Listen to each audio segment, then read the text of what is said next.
I recently had the privilege of interviewing Britain's chief rabbi, Sir Jonathan Sacks, and he defined the three biggest Jewish challenges that we face today as, number one, anti-Semitism, the rise of anti-Semitism.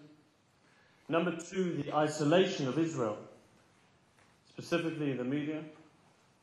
And number three, continued assimilation and outmarriage. And our current challenges that we face may seem overwhelming to many people, causing some of us simply to shrug our shoulders and retreat into our own lives. After all, we all have personal issues that we have to take care of, providing for our families, working at home, struggling to make ends meet. But at the same time, we as Jews have always known that either you're part of the problem or part of the solution. Sitting on the sidelines for us is not an option, and we have to do whatever we can, and indeed there is a tremendous amount that we can do. And this is why we are gathered here this evening. Throughout history, many have tried to define us Jews, sometimes as slaves, sometimes as victims, sometimes as an insular ghetto race, and today, sadly, even as occupiers or aggressors. And sadly, at times, Jews have gone along with these definitions. But the strength of the Jewish people has always been to stand tall and not bow to any man-made conventions. In today's Jewish identity crisis, we are often lacking in this pride. With all of our freedom and all of our comforts, the resolute Jewish voice that has rung through the annals of history is often very silent. And with all of our present challenges, we are in sore need for this particular voice.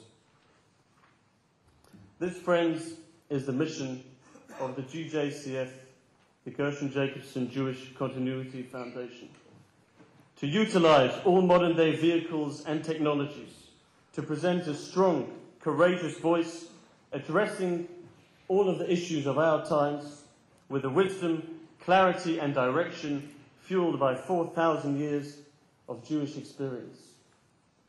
Today, we live in a time of unprecedented opportunity to bring the Jewish message to everybody, to all, demonstrating how Judaism offers an approach to the matters that concern us, both in our personal lives and on a global front.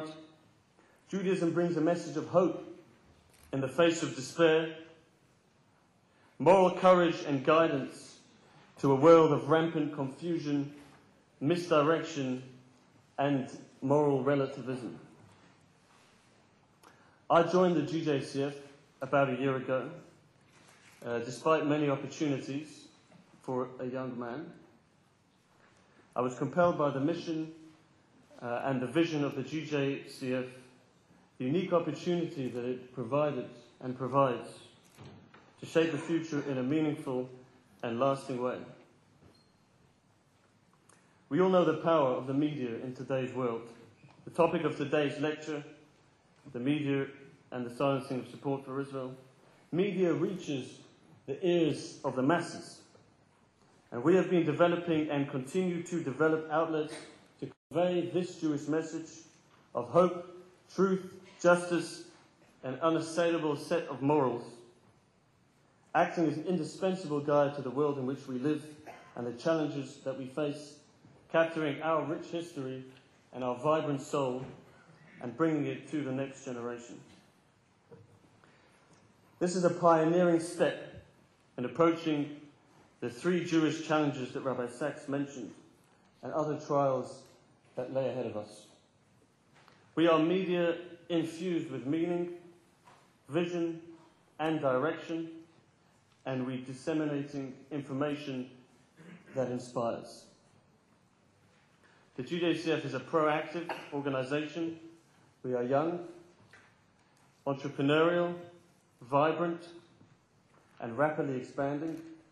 Among our friends and supporters are people that stand bridge between the religious and the secular, and we're honoured to have here tonight Tamir Goodman, renowned famous basketball star, undefeated Jewish boxer Yuri Foreman, Jewish reggae artist Matisyahu, and undefeated boxer Dimitri Salita send their regrets.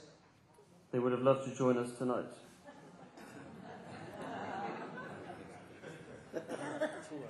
Sorry? Two of them are with us. There are a few more that were unable to make it. Matisyahu is on tour, and Dimitri just got engaged. Mazel tov to him.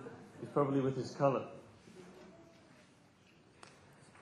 And there are many other rising stars on this list. I personally invite each and every one of you that's here tonight to join us in this vital task. Our current vehicles include, number one, the famed Algemeiner journal, newspaper that now has an impressive English section, and the reach and influence is growing rapidly. Number two, we have Algemeiner.com, website that is now seeing an impressive 70,000 unique monthly visits in Yiddish and in English. And actually, when tracking the countries where the Yiddish hits were coming from, I noticed some visitors from Japan and from Jordan. And this has led some to believe that King Abdullah is actually learning a new language. Number three, we publish books and retrospectives. We run programs and events, including this distinguished annual lecture delivered by a prominent leader and thinker. The new Preserve Your Legacy project is an exciting, innovative new venture which offers a vital service to everybody, to all of you, to preserve the story and the legacy of your family or organizations.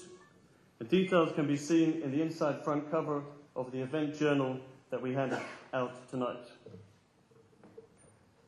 I want to briefly take the opportunity to thank our most talented staff at the GJCF and the Algemeiner Journal for their ongoing dedicated commitment and hard work, without whom none of this would have been possible. And a special mention to the editor-in-chief of the Algemeiner Journal, Yossi Jacobson, who is the world's youngest Yiddish editor.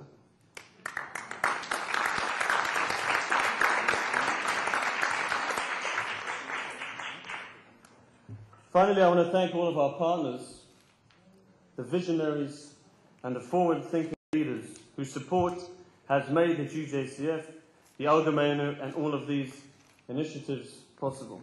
Please take notice of the event journal that we handed out tonight, where there's a list of all the greetings and dedications, and those of you that have supported us generously. For those of you who have not pledged to support us, I invite you to please consider our worthy goals and welcome you all to take the advantage of this opportunity and to join our cause. How often are you given an opportunity to help shape the future and influence the course of history? If you are interested, please contact me either after the lecture or at your own convenience. Last week, somebody told me about a conversation that he remembers having with Gershon Jacobson of blessed memory, the editor of the Algemeiner, whose yahrzeit we are commemorating. It was a few months before Gershon's passing in a shul at the Upper East Side. And Reb Gershon said to him, "You know, when I leave this world, I will not leave vast sums of money, but what I will leave is much more valuable than that. And that is my family." And on that note, I would like to acknowledge the Jacobson family that is here with us tonight. It is my honor to now call upon the oldest son of Gershon Jacobson, Simon Jacobson, to introduce our guest speaker. Simon Jacobson is not only a best-selling author and world-renowned lecturer, he's a visionary and a pioneer, the chairman of the GJCF and publisher of the Algemeiner Journal. I'm always inspired, and it's a real honor to work together with him. Simon Jacobson.